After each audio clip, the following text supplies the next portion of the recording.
The wild here doesn't whisper, it roars. Glaciers crack like thunder. Waterfalls carve paths through time. And in the middle of it all, she waits. Motor yacht unbridled. A sanctuary of warmth and refinement in the heart of Alaska's untamed frontier. Bears wander the shoreline. Whales breach on the horizon. Seals nap on drifting ice while you sip champagne on the aft deck. This isn't a cruise, it's a calling, and only the bold will answer. Now booking your next unforgettable charter, yachtunbridled.com or through your preferred charter broker. Hey folks, on this week's Captain's Chat, we're doing things a little bit differently. Going all bird here. We're going with Alaska Luxury Tours. They have a fleet, 4 of these Marquis vessels. They take some guests out. We're speaking to Brent, the owner of the company, an absolutely phenomenal human being. He knows the back, inside and out of Alaska, and takes ultra high net worth individuals and supports yachts to make sure they get the best out of their experience in Alaska. So join us this week's Captain's Chat, and you're going to see the behind the scenes with Brent and the team at Alaska Luxury Tours. How cool. It's a perfect boat for up here. So yeah, that's... What year is she? 2014. She looks beautiful though. Pristine. Huh? D11s. Talk about comfortable though. D11s. Yeah, D11s, IPS, so they get pods. Right. Who drives it for you? Travis. Or Most everybody does, eh? or me. Yeah. Nice. I bring it back and forth between Seattle each year. Yeah. And then I kind of get that that's Yeah. my fix for the season. Right. Yeah, one How was inside that pass take you? is enough, you know? I've done it in 3 days, and I've done it in 14. Yeah, it's perfect. Well, Does it stop every night? Yeah, stop every night. For a couple of days. Yeah, because we're not running overnight. We Yeah. don't run overnight. Yeah, I was closer to the inside even on this one. I don't think it's well, if the boat can go outside, we go outside. But we had like 3 days, 2 days to do it, and I'm like, it's not worth pushing it. You know? You don't want to run at night because the But- logs. but On any boat. But Yeah. remember, like I've been doing, I I've did done it, it that. wasn't a great idea. I've done that trip 10 times. Yeah. So I know where the hot springs are. Gotcha, I know where yeah. I know where to go. I've So been you tell doing a couple of people, and you're like, I have a list every year of people that want to come. Yeah. Yeah, I have too many people that Yeah. want to You can add us to that list. Yeah. And this, So that's why I sent you that Parvina, because I saw this and I was like, you know what? But it's a whole different platform. Like, this is the next level. Did you see that Parvina thing? One of the boss's boats. It just wouldn't work. The thing wasn't working anyway. I don't think it'd work up here. Well, did you see what Revelry brought? No? What are They brought a 55-foot Viking Oh, Jesus. as their tender, Yeah. but it's not even enclosed. Yeah. Like a so it's- Valhalla or like a center console? Yeah, Yeah, okay. but it's Yeah. it's not. It's big. That's our Yeah, problem It's, too. and it's you know? rigged, Yeah. Right. but it's What's your top 4 tips for yachts? The top 5 as Cap's coming to Alaska. my top 5 Yeah. tips. Plan early, right? Yeah. Like, I mean, that's the story we've been talking about for a long time. Was Like playing 6 months ahead. Plan You 6 guys months ahead. were on me, which I appreciate. some people, you can just close it. Some people book a year in advance. You know, Yeah. that I told you about that program Infinity. They started talking with us in August of last year, Wow. and we had them dialed, and then they decided not to come back from Down south. Japan. Well, yeah, that's what, okay. Well, our goal is to kind of build, like we saw about a 5-year plan with Unbridled, and that's kind of what we touched base with you first initially.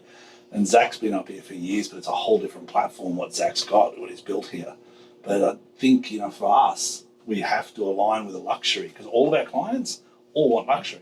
Right. Like the clients we're getting are coming from Monaco. The last group flies in on 737s. They're not messing around, you know? So it's, even for us, it's hard to find our feet here in the challenges we've got. So Well, and I think one of the biggest things is you don't know what you don't know. yeah, 100%. Right. You don't know. I've what been you here, don't but I've know. never been here like this. You know, I've And- been here 3 times to Alaska. And things It's different. change. Yeah, it's different. I mean, look, you can decide that you want to come up and just catch king salmon, and then Yeah. emergency orders. Yeah. There's no Is that what this is? Yeah. It's an emergency order because of lack of whatever. Lack of return. Yeah, lack of return, or they caught the catch quota, or Yeah. whatever. Emergency orders can happen for any reason, but you know, it's We'll have a little quick look around. Is that all right? Yeah. What's your favourite fish? I like the silvers. I like the coho. me too. And they come in a couple of weeks. Yeah, well, there's just so many more of them as well. Yeah, instead of catching 2 or 3 fish a day and having an awesome day, like you can let it out in coho And they you fight get 8. hard and they're You fun. get 8 a day. Yeah, And sometimes they raise it, yeah. 10 or 12 a day.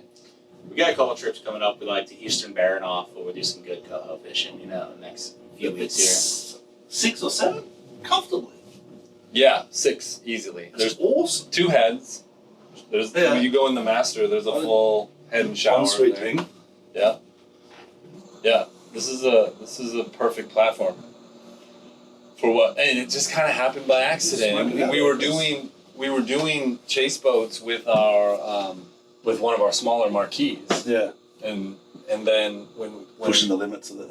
well, Mangusta just wanted to wake surf. Oh, That's what they wanted it for. They brought a surfing coach, Yeah, and sweet. that's what they just wanted to wake surf with it. And then when the guests left, then they still had a few days, and the crew just wanted to wake surf. But So- but what I don't get here with the permits, like how is this boat not got a Glacier Bay permit? Like that's what you got to buy in advance. They allow them every 10 years, Gotcha. and they change. The rules change, and we haven't been able to get it. Trust me. Yeah, Like, I'm sure you are. I mean, our halibut quota permit was 80,000. Yeah. You know, it's not like, but you can't just go buy them. You have to buy a company that has one Yeah. in order to get it. Yeah. And It's also, that's the thing, getting the permit's one thing, but having the knowledge to use it and how to use it correctly. You know what I mean? it's such a small market. I've often said, like, if you wanted to start a company here just to support your super yachts, you wouldn't make it, because there's only 4 to 6 weeks where it's really full on. And when's that? July? End of July, And- early August. July to mid-August. Right. Yeah, okay. But the reason why we can do that is because of our larger operation. And the cruise ships come in, when do they start? Like mid-June? Mid-April No. until mid-October. Yeah. Wow. So we've been running. Next week is halfway through our season. And they go down to Hawaii after this, or they go to Mexico, Australia, or back California? through to the Caribbean. Mid-April. What's it like up here then? Dark and cold and wet. And they're just doing the same thing. Yeah. They're going ashore, but they're not seeing the bears. They're not seeing the salmon. you never See whales. Yeah, you see a lot of The whales. whales start. They Yeah. still go to the glacier. The reason people come here is the ice and the whales. Yeah. Yeah. That's why. So the glaciers are always there. Yeah. And they're doing quite a big trip. They're starting. Where's most of the starts? Up in. Seattle or Vancouver. Okay. And they're all laps, 7 days. Occasionally they'll go like Seattle to Seward, Yeah. and then they'll go overland on train up to Denali. Yeah. A couple of the cruise lines have resorts up there, and then you could go up there and spend a week there, and then take the train back, and then get on when the ship comes back. Gotcha. You could take it on the way down, Yeah. or you could Have you fly ever out done and one? make Or? a cruise. Yeah. I used to work on cruise ships. Oh, cool. Is that your background? Yeah. Originally, my first ship was the QE2. Oh, wow. Not the one in. No. Well, it's Dubai now. Yeah, okay. Yeah. So I grew up in Arizona, and I got this job on a cruise ship, and I told my dad, I got a ship on some ship called the QE2. He goes, "That's the most famous ship in the world." I go, 100%. "Really?"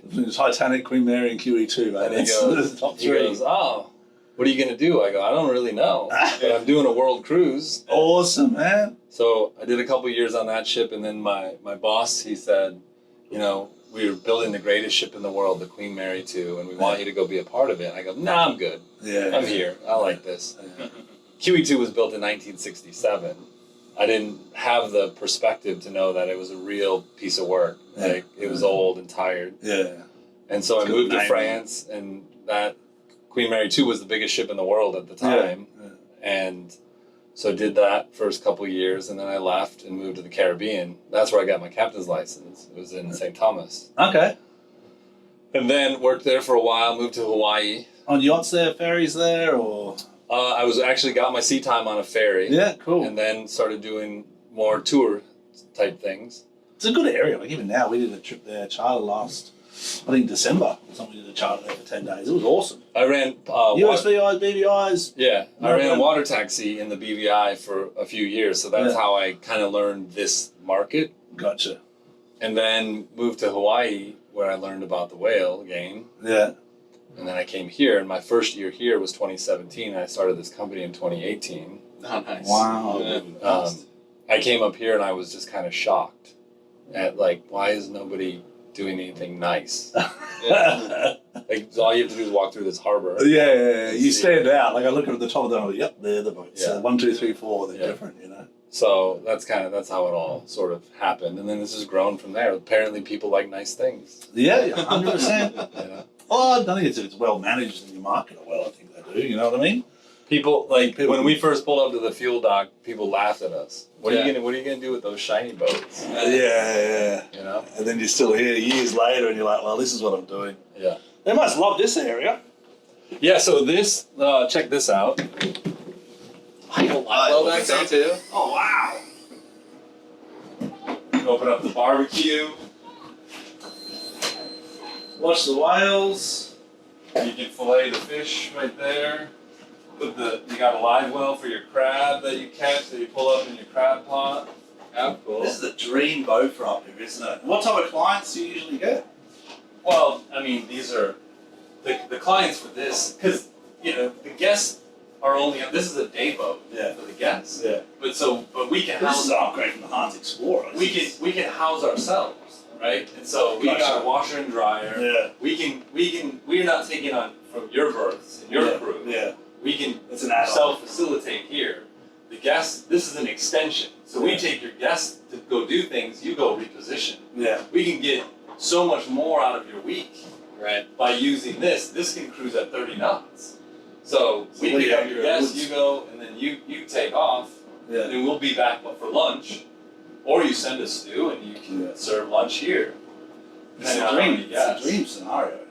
And then, and we just figured out how to do it and do it well. When we can get involved in the planning and the whole deal, right? Oh, cool, man. And what's the future? You see more yachts coming up here? It's not getting less. That's The true. secret's out. I think during COVID, we were in conversations with Dreamboat really early in March of that year, and they go, well, we don't know if we're going to come. And I said, listen, if you want to come, this is the year to come, because there's docks. Yeah. You can, wherever you want, you can get anything. And so they came, and the yachts that came, we didn't have COVID restrictions. We didn't have COVID here. So things were just the same, but calmer. Because you had big yachts coming in. Mm-hmm. Yeah. And then they got everything that they wanted. Yeah. And that, I think, was really a pivotal point, because we had a lot of yachts come during COVID, because it was easy for them to come here. There was no restriction. They are isolated anyway. Yeah. They're out for 7 days. And so from that point on, we've only got more and more, because word travels, right? Yeah. You get one owner. There was a small club of NFL owners, and one came, and next year we had 3. Yeah. Right? Yeah, and so they connect. Yeah, There's they easy connect. contact up there. Right. Who's coming?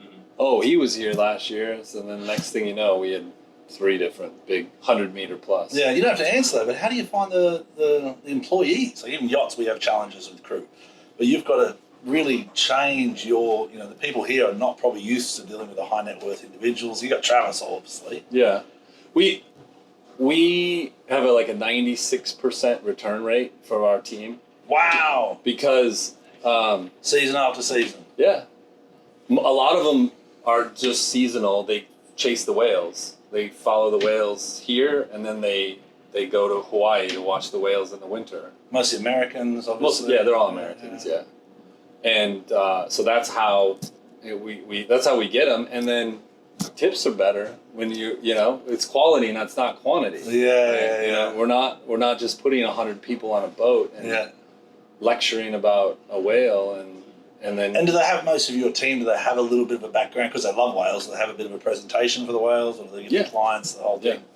We've been doing this for long enough that we grow people.